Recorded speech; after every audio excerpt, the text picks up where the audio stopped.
شعبان کی 15ویں رات شب برات کہلاتی ہے، یعنی یہ وہ رات ہے جس رات میں مخلوق کو گناہوں سے بری کر دیا جاتا ہے، گناہوں سے آزاد کر دیا جاتا ہے۔ حضرت سیدہ عائشہ صدیقہ رضی اللہ تعالی عنہا فرماتی ہیں کہ ایک رات میں نے حضور علیہ السلام کو اپنے حجرے میں موجود نہ پایا، اپنی بارگاہ میں موجود نہ پایا، تو میں حضور علیہ السلام کی تلاشی کے لیے گھر سے باہر نکلی کہ میرے آقا کہاں چلے گئے۔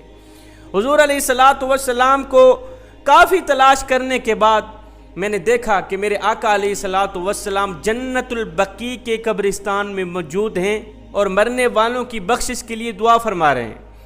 میرے حضور علیہ السلام نے جب مجھے دیکھا تو فرمایا، عائشہ، اس رات کو میرا کریم رب، مجھے عرش پہ بلانے والا رب، ساتوں آسمانوں کی سیر کرا دینے والا رب، جنت کا نظارہ کرانے والا رب، دوزخ کا نظارہ کرانے والا رب، اس رات کو میرا کریم رب آسمان سے دنیا پر ایک خاص نزول رحمت فرماتا ہے، آسمان سے زمین پر ایک خاص تجلی فرماتا ہے۔ اس رات کو یعنی شب برات شعبان کی 15ویں رات کو میرا اللہ نظر رحمت فرماتا ہے اور ساتھ میں اعلان کرتا ہے، دنیا والو، آج کی رات ہے کوئی مجھ سے بخشش طلب کرنے والا کہ میں اس کے سارے گناہوں کو بخش دوں؟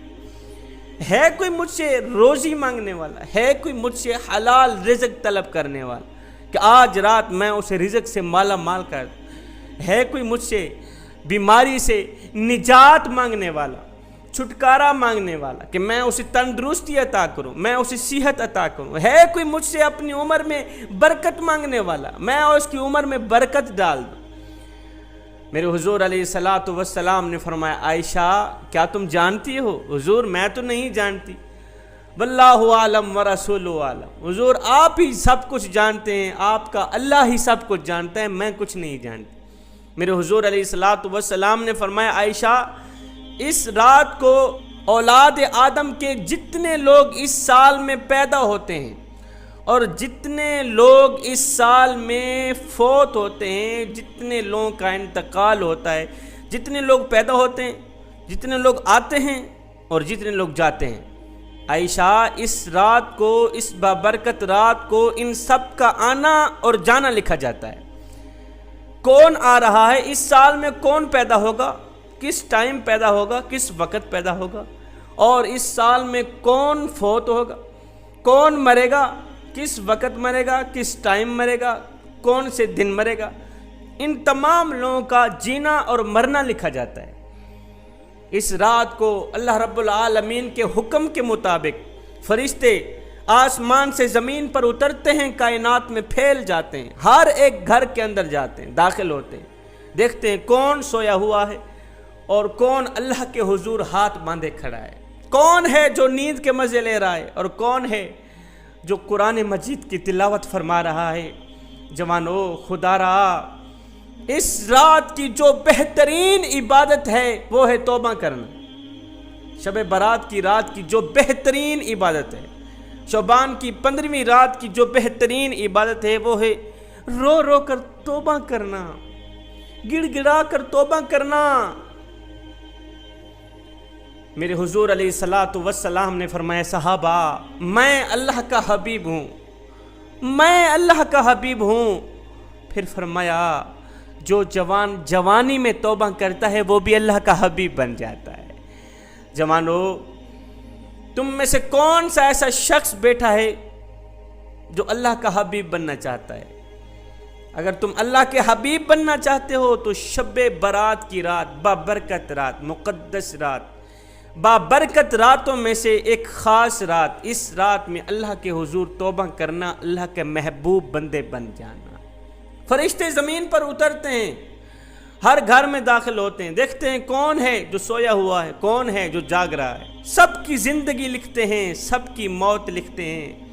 جو شخص اس رات کو غفلت کی نیند سویا ہوا ہے، اس بابرکت رات کو بجائے کچھ حاصل کرنے کی جو غفلت کی نیند سویا ہوا ہے، تو اس کی موت میں تلخی لکھ دیتے ہیں، تکلیف لکھ دیتے ہیں۔ اور جو شخص اس رات کو اللہ کو یاد کر رہا ہے، اللہ کو راضی کرنے میں لگا ہے، قرآن پڑھ رہا ہے، تو فرشتے اس رات کو اس شخص کی عمر میں برکت ڈال دیتے۔ خوش قسمت انسان ہے وہ جو اس بابرکت رات میں قرآن مجید اٹھائے، قرآن کی زیارت بھی کرے، قرآن کی تلاوت بھی کرے۔ میرے حضور علیہ الصلوۃ والسلام نے فرمایا اگر دلوں پہ میل چڑھ جائے تو تلاوت قرآن کر لیا کرو، اگر دل گندے ہو جائیں تو سماعت قرآن کر لیا کرو، یعنی قرآن سن لیا کرو، اور اگر دلوں پہ زنگ چڑھ جائے تو قرات قرآن کر لیا کرو۔ فرمایا صحابہ تم کہتے ہو برتنوں تک ہاتھ پہنچ جاتا ہے، دلوں تک ہاتھ نہیں جاتا، دل کیسے صاف کریں؟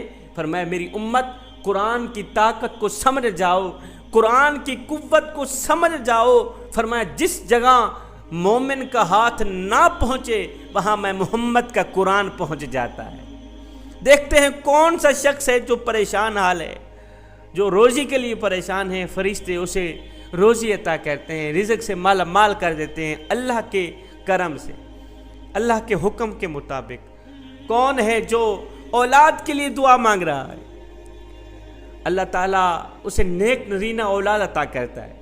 کون ہے جو روزی کے لیے دعا کر رہا ہے، کون ہے جو بیماری سے چھٹکارے کے لیے دعا کر رہا ہے، کون ہے جو اپنی بخشش کے لیے دعا کر رہا ہے۔ جوانوں خدارا اس رات کی بہترین عبادت ہے توبہ کرنا۔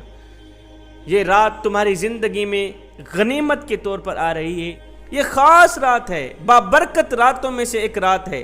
اس رات کو چند لوگ ایسے ہیں جو اس رات کی برکتوں سے محروم رہ جاتے ہیں، ان میں سے ایک مشرک، شرک کرنے والا، دوسرا ماں باپ کا نافرمان، تیسرا شخص کون سا؟ شرابی شخص بھی شب برات کی برکتوں سے محروم رہتا ہے، زانی شخص بھی شب برات کی برکتوں سے محروم رہتا ہے، سود خور شخص بھی شب برات کی برکتوں سے محروم رہتا ہے۔ جب تک یہ تمام لوگ توبہ نہیں کر پاتے، بات وہی توبہ کی آ گئی نا، بہترین عبادت توبہ ہے، اس رات کی بہترین عبادت۔ مشرک بھی کیوں نہ ہے، اگر وہ توبہ کرتا ہے اللہ کا حبیب بن جاتا ہے، اللہ کا دوست بن جاتا ہے۔ زانی بھی کیوں نہیں، اگر وہ توبہ کرتا ہے پھر سے گناہ نہیں کروں گا مالک، اللہ کا حبیب بن جاتا ہے۔ شرابی کیوں نہیں، لچا کیوں نہیں، کمینہ کیوں نہیں، اگر وہ ایک بار دل سے توبہ کرتا ہے، ابھی ان کے منہ سے توبہ نکلے گی، بعد میں اللہ تعالیٰ قبول پہلے فرما لے گا۔ تو یہ بابرکت رات ہے، اپنی زندگی میں اس رات کو غنیمت جانیے، اس رات میں گڑ گڑا کے رو کے جو مانگنا ہے اللہ سے مانگ لینا، وہ ضرور عطا کرے گا۔ میں دعا کرتا ہوں اللہ تعالیٰ ہمیں صراط مستقیم پر چلنے کی توفیق عطا فرمائے۔